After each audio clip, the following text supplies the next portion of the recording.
What's up, everybody? So I just finished my first load. I'm on to the second, so I'm getting ready to take my 10-hour rest. So I figured I'd use this time to give you all the truck tour. So let's take a look.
So when I first opened the door, I have two pairs of sneakers here.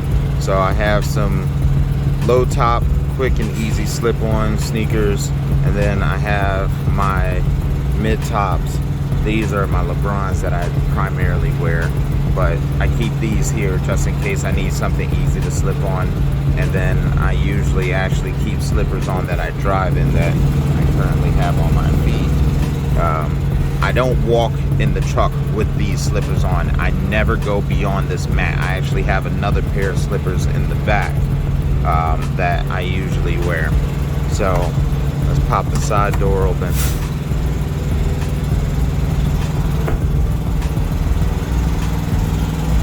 So in the side door, I actually bought some tools when I first got the truck. Of course, you know, I got my seals, but I bought a full case of tools because the last thing I want to do is mess around and get broken down out here, and I can't turn a wrench or a screwdriver or anything like that.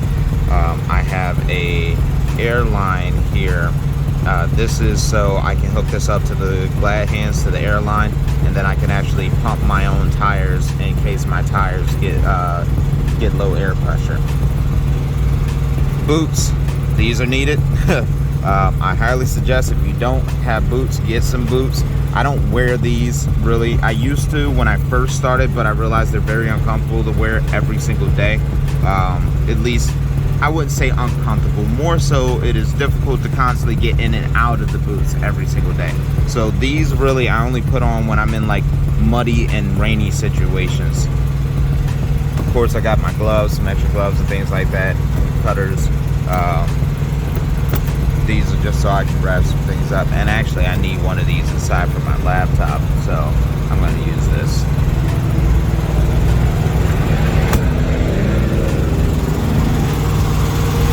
I have a blower in here. I'm going to actually put some more tools in here, but this blower is so I can clean out the trailer after I drop off at my receivers. And one of the things you'll notice is in this side door I had an electronic screwdriver. So both the electronic screwdriver and the blower are Craftsman. They take the same battery, so I have two batteries and I charge them inside of the truck. And so that way, if I need the screwdriver for any reason, or if I happen to need the blower, I can just grab the battery, pop it on, and then I'm good to go. So I decided to go with the Rand McNally instead of the Garmin for my GPS. One of the reasons that I decided to do this is because of the functionality with the points of interest. So when you're looking for things that are specific, say for example Walmart, Pilot, Loves, and things of that nature, it has this really nifty function. So I can go to guided search, I can go to points of interest, I can do near my destination, on the route, particular city, my truck, so I'm just going to select near my truck. And then at the very bottom, it has quick stops. Pilot, Loves, AM Best, TA, Truck Wash, Walmart, and it'll show me all of these locations nearby. Now, one of the best things that I like about this is the simple fact that I can tell this to go near my destination. I can tell it along the route. I can do nearby, and it's going to give me a list of all the places that are nearby, and it tells me the distance, of course, to them. I really like that functionality a lot. It's very nifty. You can also add your own custom points of interest and things like that. You can narrow down specific searches if you're looking for other things that, say for example, if you're not in your truck, so you can use this outside of your truck, of course you can, but you know, it's a truck GPS. I really like that. I like that functionality a lot.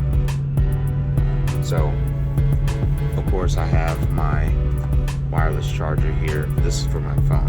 I like this because I have a Galaxy Z Fold 3, and this wirelessly charges my phone really well. I don't have to put a cable in it.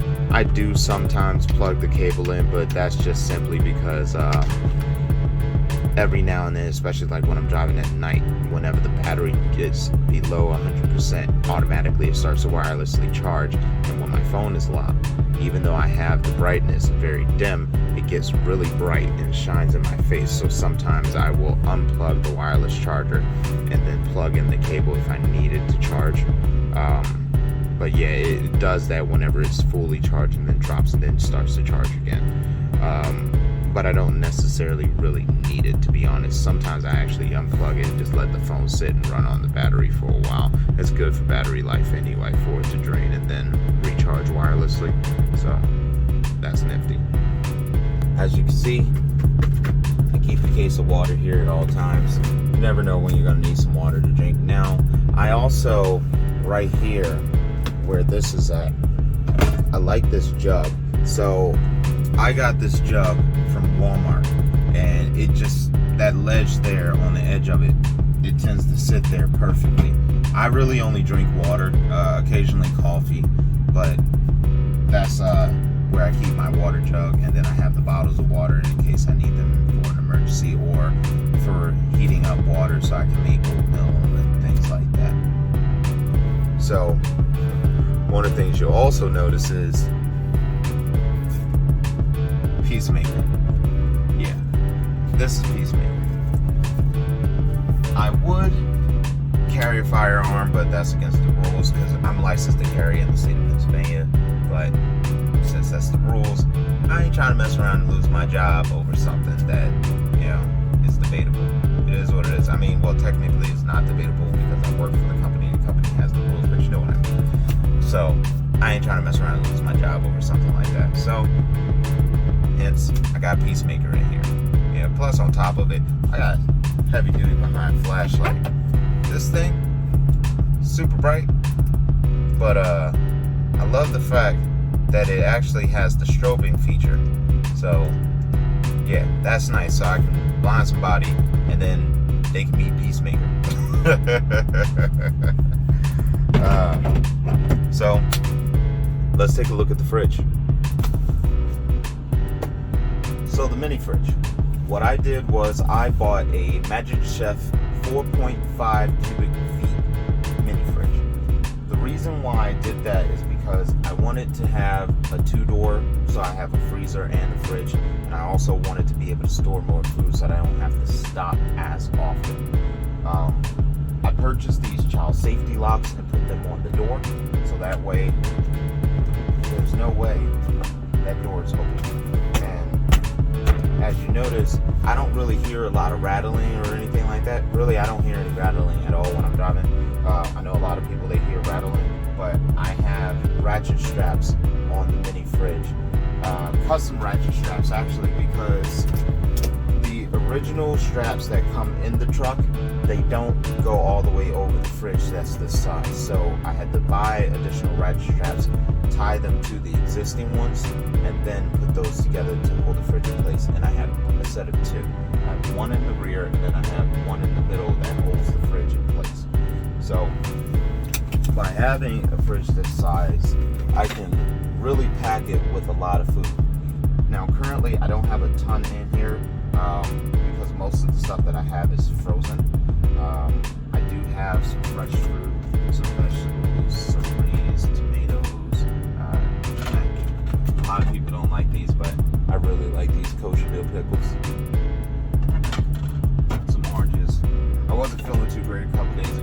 also ginger ale in case of an emergency. It does kind of help my stomach sometimes. And then I have some tomato sauce in there, that I opened from the cabinet. Now in the freezer, on the other hand, like I said, the freezer is packed to the brim, filled with a ton of different vegetables. All of this stuff is microwavable. Then I also have some pre-grilled chicken that I can heat up, so I have some protein. And then, of course, a couple of snacks. I got some toasted strudels as well as some non-dairy sugar.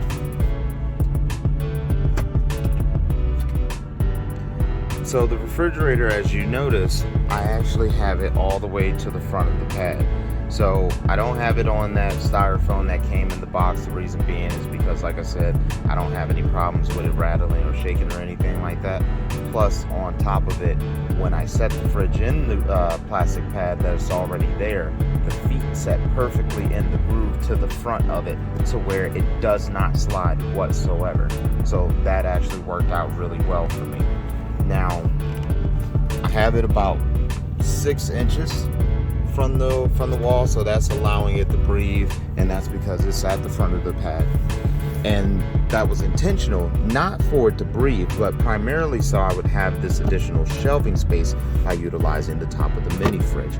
So this is about 10 inches of space that I can put things on. So like I have the pad for my water kettle here.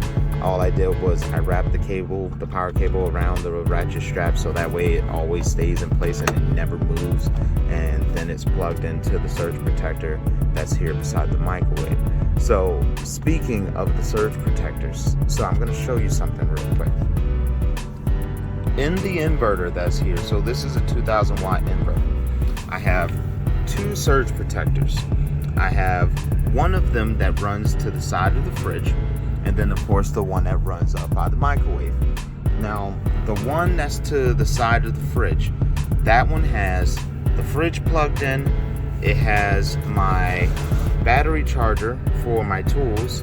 That's going to be for the drill, for the miniaturized screwdriver, as well as the blower. And then it also has another surge protector plugged into it in the back, if you can see that white cable in there. So that surge protector, that's my third one. And what that does is it runs around the back of the fridge. It comes out at the side of the fridge, and then I have it tucked into the floorboard here. And you don't see it again until it comes out over here. This is where I plug my phone charger or my laptop if I need to charge my laptop for any reason. The one up here at the moment only has the water kettle and the microwave plugged into it. So let's talk about the microwave. The microwave I bought, I mean, it's just a basic microwave, but one of the things I'm considering is replacing this with a convection oven. Put the convection oven here and potentially move the microwave up above the cabinet, and then ratchet strap that to the cabinet, because this cabinet allows me to get to that side, and also underneath of it as well a little bit to get a strap under there. And I know this because when I was originally in my brother's truck during the first week of TNT, I actually had my bag up there and I ratchet strapped my bag so that way I had more space on the bunk. But there's also something that I'm considering doing with this shelf. So what you'll notice with these cabinets is there's an indent here where you can sit things. What I've been considering is to get a 2x4 and have the measurements cut so it fits within this groove here. By doing that, having that 2x4 here and on the other side here, what I can do is I can take a pole from Home Depot, have it cut to where it's just enough to where it goes over the 2x4s, and then have them screwed in, have it screwed into the boards, or have something that I can grip them into the board. So there's, you know, hooks and things like that that you can grip a bar to something and you can screw it in. I might make it to where it's a quick release or something like that, to where I can take it apart and bring it down and put it up easily. If I do that, then that'll be easier for me to use. But if I'm going to put a convection oven up here, then I need to figure out a way that it's permanent and I still have the oven up here. So I'm working on some things. The reason for me putting that pole there is so that way I have a way to do pull-ups. So if I can do pull-ups, then that means I can do a lot of other exercises like leg lifts and things like that. So I'm working on a way to remain healthy and remain active while I'm in the truck as much as possible. And if I have a chance to go to a Planet Fitness, then of course I will. But I also want to be able to exercise in the truck. Being able to exercise in the truck is very convenient. So Prime has a video where they talk about how you can put your mattress up and you can do all these exercises on the bottom bunk. But when you're solo, or even if you're team, what is not being taken into consideration is the simple fact is, I'm solo. Just like most other solo drivers, I use this top bunk as storage. So I can't stand on the bottom bunk and do any exercises. In order for me to do that, that's going to require me to take all this stuff down first to do so. Now let's say I wanted to do that. Okay, follow me. This bunk, this bed, I have this mattress here. This mattress has a 2-inch memory foam topper. It has 2 king-size blankets folded in half on top of the memory foam topper. And then I have the fitting sheet that holds it all together to make it a solitary bed.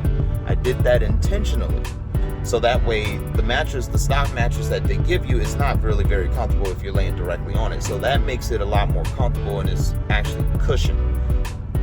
I'm not gonna be able to lift that up. Plus I got like 8 pillows. Where am I gonna put all this stuff in order to stand on the bunk? I'm getting tongue-tied here. In order to stand on the bunk to exercise, it's not actually practical. Because if you pay attention to the video, yeah, he's doing these exercises, but the truck is empty. That don't make no sense. So from a practical standpoint, you're not going to be able to exercise like that in this truck. I'm going to figure out some ways that I can, and as I do, I will be uploading those videos with what I've figured out how I can do. Of course, I'm going to do like some guys, and I'm going to put a couple of dumbbells in here, because dumbbells you can work out with anywhere. That's the easy one. But other exercises, that's the hard part. Now, granted, I usually weigh anywhere around like 195 to 210. So I know these cabinets together can hold my weight because I've used them to lower myself down from the top bunk numerous times. So as far as my weight goes, I'm okay. Now, people who are like 250, 300 pounds, I can't vouch for them. So do whatever you do at your own risk. I didn't suggest it. How I decided to organize my stuff. In the cabinet that is above the microwave here, this is where I keep all of my dry foods. So oatmeal, noodles, soups, and things like that. I keep that stuff here. In the cabinet to the left of it, in the front, this is where I keep, the water kettle, plates, utensils, and things like that, all related to food. So anything related to food is all on this side.